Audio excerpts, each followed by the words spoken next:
February 2020. PSG were playing Montpellier in the French League. It looked like a routine Ligue 1 match where Paris would cruise to a 5-0 win, but the game is remembered for an episode that simply doesn't fit football logic. The 38th minute, Neymar tried to beat his opponent with a rainbow flick. The referee immediately stopped play. He didn't call a foul, didn't show anything.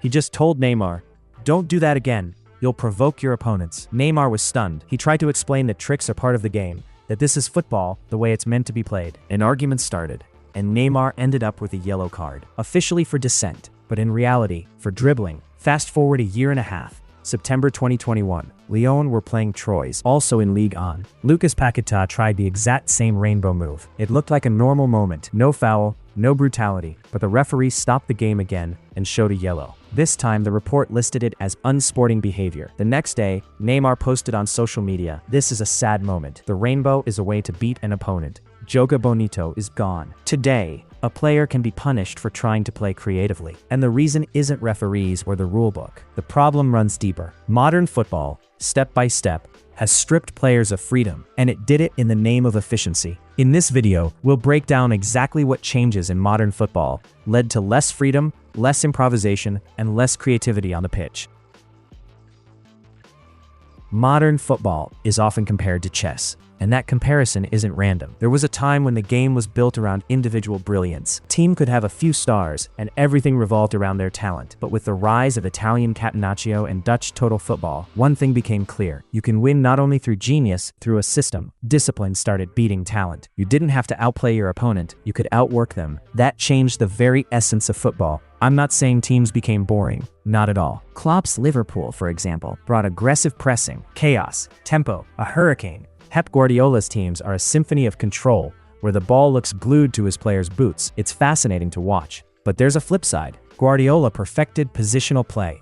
Every player knows where to stand, where to run, and who to pass to. His former assistant, and now Arsenal head coach, Mikel Arteta, compared it to a kitchen. If I know the glasses are always in the same cabinet, I'll pour a glass of water faster.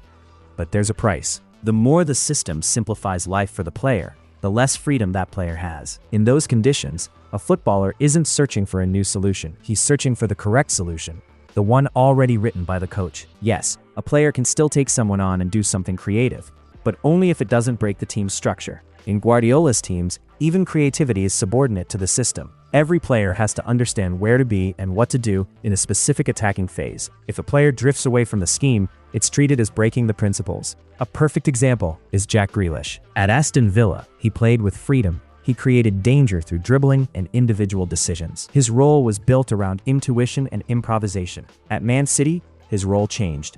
He started playing more strictly by position, making decisions inside the tactical framework, and taking fewer risks. The number of dribbles dropped sharply, not because Grealish got worse, but because in Guardiola's system, spontaneity gives way to tactical order. And most importantly, this approach became the blueprint for modern football.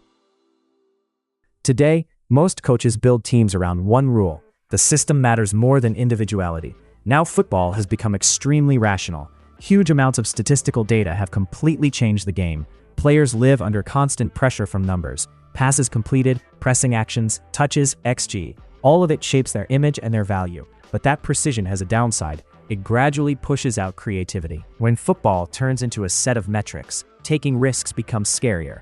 Players start thinking not about how to surprise, but about how not to mess up. Every failed decision becomes a reason for criticism, a drop in the final rating. And slowly, improvisation disappears. Instead of an unexpected dribble, a safe pass. Instead of risk, a predictable action. And if that affects style, the numbers change the very definition of success even more. The main measure of success has been reduced to output, goals, and assists. In the social media era, that's what decides whether you're good or bad. A player can have an incredible match, but if he doesn't show up in the stats, people barely talk about him.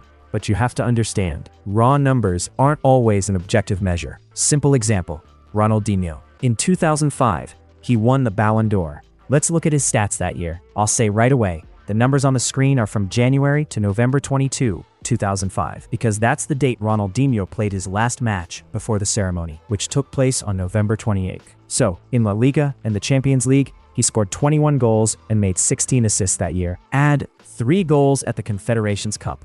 Be honest, Today, those numbers wouldn't shock anyone. Messi and Ronaldo played a role in that, of course.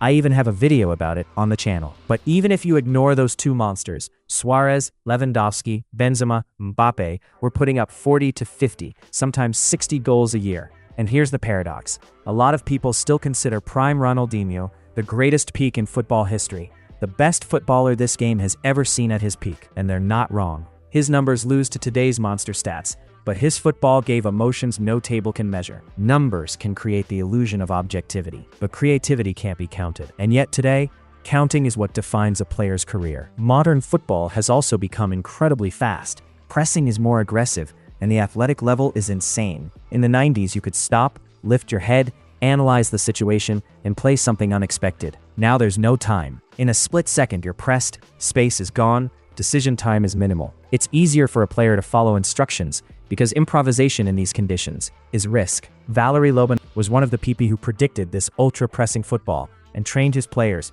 like he was preparing Navy SEALs. And that's another problem that drains life from beautiful football. Today, your physical abilities are valued more than technique and craftsmanship. Basically, we entered an era of athletes who can handle any load, running like crazy for 90 minutes from flag to flag. Maybe the problem started even earlier.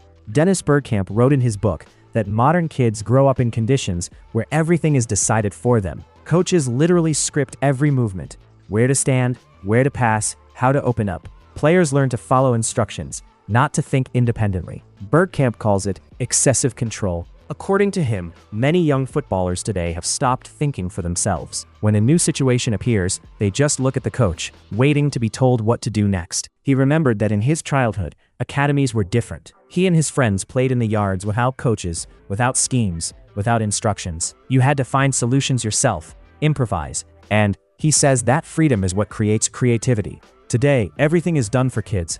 But how can they develop if everything is done for them? English football journalists have pointed out the same issue for a long time. They compare football academies to the classic school system. Schools kill creativity. It's the same in football academies. Kids are told not to take risks. Make a mistake and you don't fit the system. In the end, academies produce identical players, convenient but not unique. But is everything really that bad? Here's the honest truth. Modern football didn't become boring. It became different, faster, smarter, more intense. We see combinations sharpened to automatic. We see insane pressing. All of this is football evolving. It's beautiful in its own way. But that's exactly why the moments that stand out feel so special. Moments when someone breaks out of the system. When Vinicius dribbles in a situation where the scheme says, make the pass. When Neymar does a trick that seems unnecessary. When Messi beats 3 men even though his teammates are waiting for the ball. Those moments are becoming rare, and that's why they hit so hard. Football didn't die, it changed.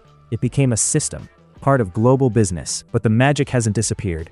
There's just less of it, and maybe that's why we value players who go against the current, the ones who can bring unpredictability back to the game. So, the real question isn't whether creativity is gone. The question is, what wins next? The tactical machine or the thirst for improvisation? Football will always be a battle between order and chaos, between the scheme and the magic. And that battle is exactly what makes the game eternal.